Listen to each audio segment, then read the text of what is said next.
미니멀한 라이프라고 하면 흔히들 단순한 디자인의 가구와 가전제품을 이용한 신혼집 인테리어나 빈틈없이 수납하는 정리정돈의 방법들과 같은 집안 정리 요령들을 떠올리는 분들이 많으실 것 같습니다. 하지만 사전적 의미의 미니멀 라이프는 일상생활에 필요한 최소한의 물건만을 두고 살아가는 삶을 뜻한다고 합니다.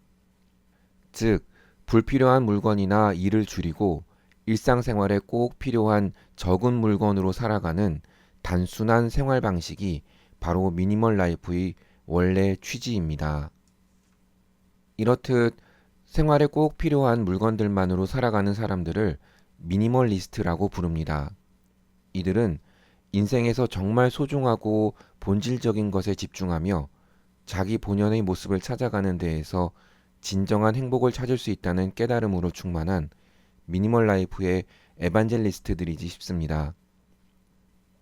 오늘 소개하는 조그맣게 살 거야라는 책은 저자가 책 쓰기 전 3년간 직접 실천하고 경험하면서 블로그에 올린 다운사이징의 경험을 책으로 엮은 것이라고 합니다.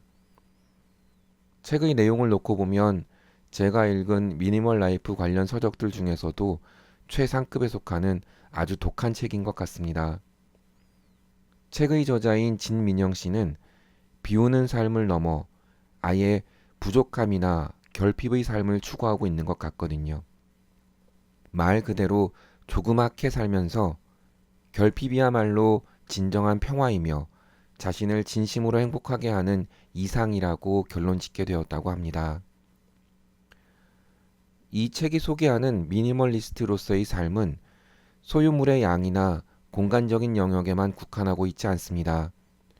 나 자신과 관련된 모든 것, 즉, 시간 관리로부터 다른 사람들과의 관계나 일, 돈, 에너지 소비와 디지털 단식에 이르기까지 모든 영역으로 미니멀한 삶을 확장하고 있습니다.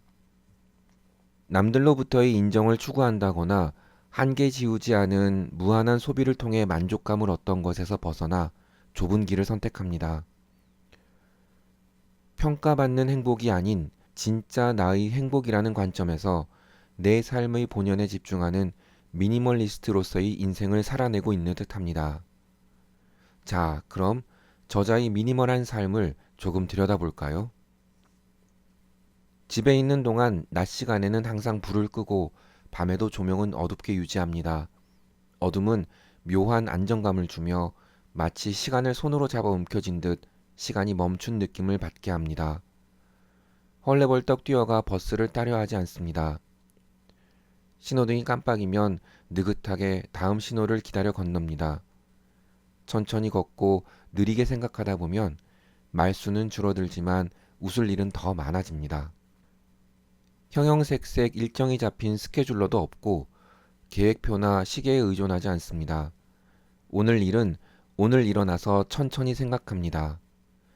나의 충동과 본능을 외면하지 않고 낯선 곳으로 여행을 떠나고 싶으면 생각이 든 순간 떠납니다.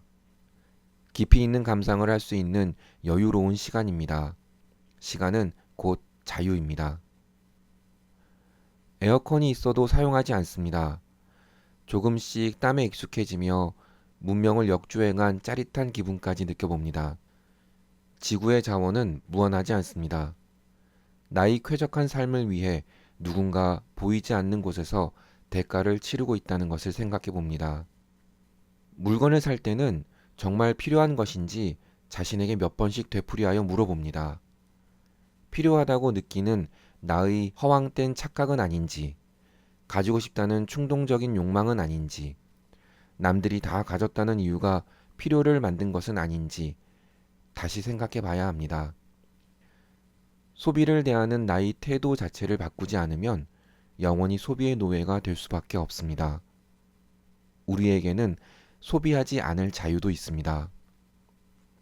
인터넷이 항상 연결되어 있다는 사실은 결코 당연한 일이 아닙니다. 휴대폰도 일정 시간 후에는 꺼놔도 됩니다. 온라인 세상과 거리를 두고 디지털 단식을 실천하면 머리가 맑아 스트레스도 없습니다. 우리에겐 연결하지 않을 자유가 있습니다. 사복의 제복화를 몸소 실천한 스티브 잡스는 자신이 가치 있게 생각하는 일에 집중하기 위해 선택의 가지치기를 했습니다.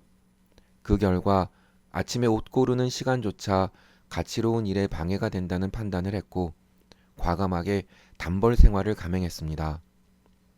하지만 그 누구도 스티브 잡스의 복장에 관해 이러쿵저러쿵 잔소리하지 않습니다. 나는 수납이 싫습니다. 모든 정리의 기본은 비움이고 그 시작은 버림입니다.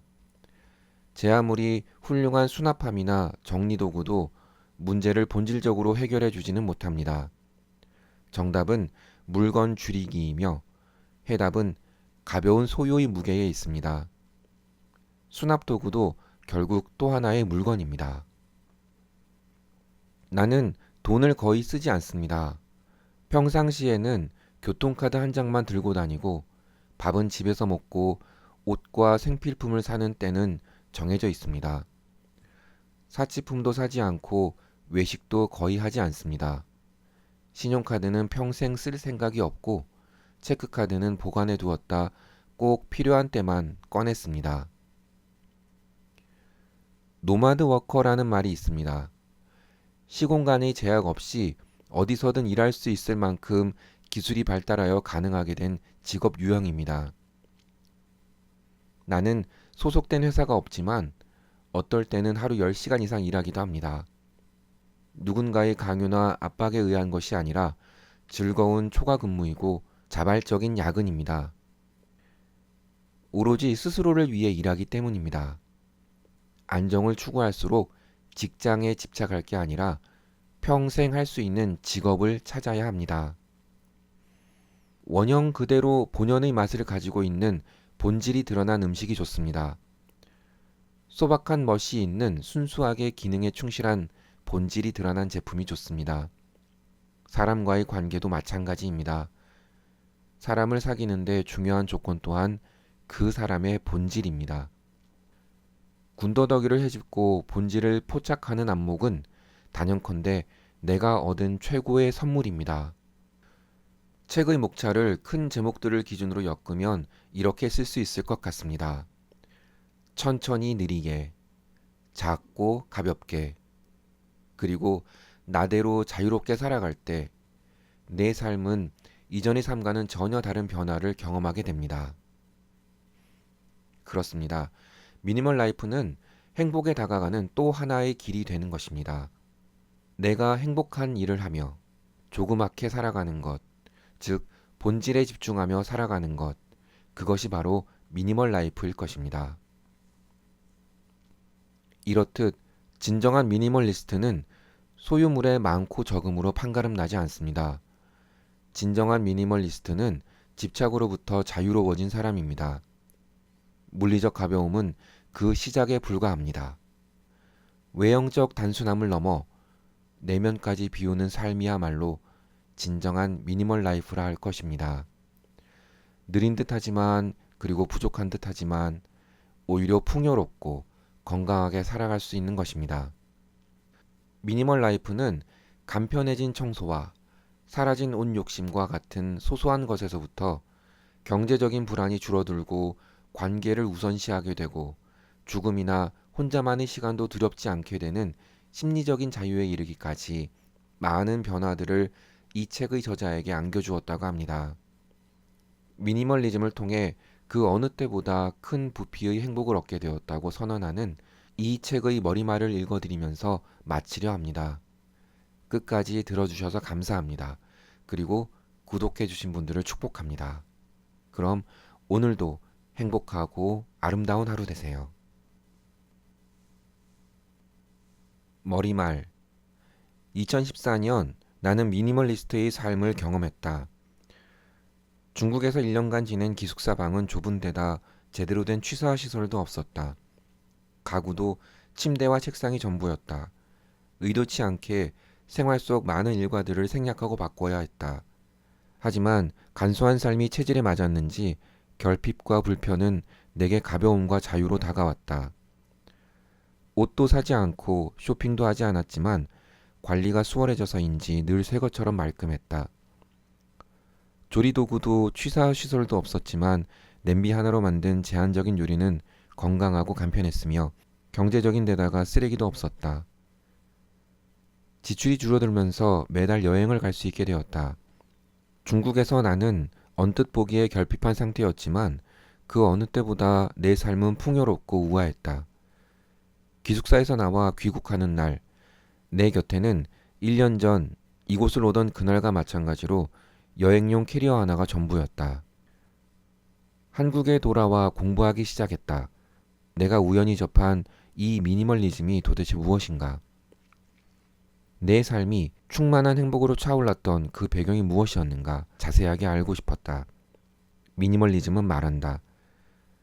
지저분한 환경은 지저분한 삶을 만들고 관리 안 된 물건은 관리 안 된 사람을 만든다고. 그렇다. 나는 내 삶조차 통제하지 못했던 사람이었다. 많은 물건을 가졌지만 어느 것 하나 소중하게 대하지 못한 나는 부유하지 않았다. 그렇게 듣고 읽고 배운 바를 조금씩 실천했다.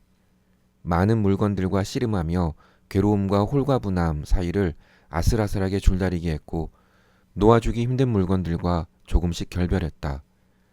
시간이 필요한 물건은 충분히 시간을 줬다. 어릴 적 기억을 간직한 인형, 한때 손때가 까맣게 탈 만큼 자주 읽던 만화책과 소설책. 추억의 산물들은 서서히 감정적으로 거리를 두었고 오랜 시간이 걸렸지만 마침내 떠나보냈다. 옷도 매일같이 입는 옷 몇 벌을 제외하고 모두 기부하고 처분했다. 3년간의 다운사이징 끝에 내가 사는 공간은 완전히 비워졌다. 가구 한 점 없다. 지금의 집으로 이사 올 때 이삿짐으로 접이식 소파와 거울, 밥솥과 약간의 옷가지를 챙겨 나왔다. 내가 사는 이 공간에서 나는 안락함과 만족감을 느낀다.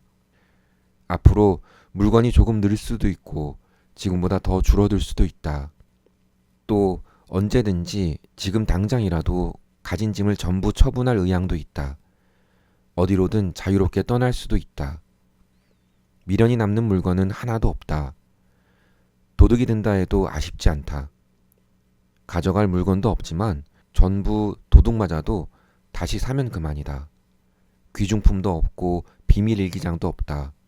빈손으로 이 세상에 왔으니 떠날 때도 철저하게 공수거다. 약 10개월이 넘는 기간 동안 꾸준히 비움과 간소한 삶, 가벼운 일상을 테마로 글을 써오고 있다.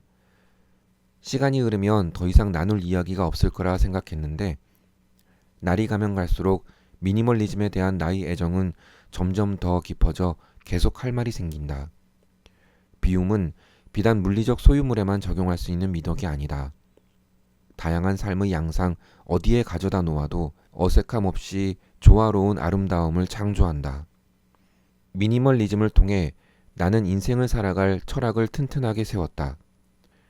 여전히 아무것도 없는 공간은 내게 매력적이다. 소유하지 않는 가벼움은 무엇과도 바꿀 수 없는 소중한 자산이다. 내 행복에 기여하는 일을 하며 살아도 사회를 밝게 바꿔나갈 수 있다. 그 연결고리가 바로 미니멀리즘이다. 더 많은 사람이 그 접점을 찾고 행복을 누리길 바란다. 진민영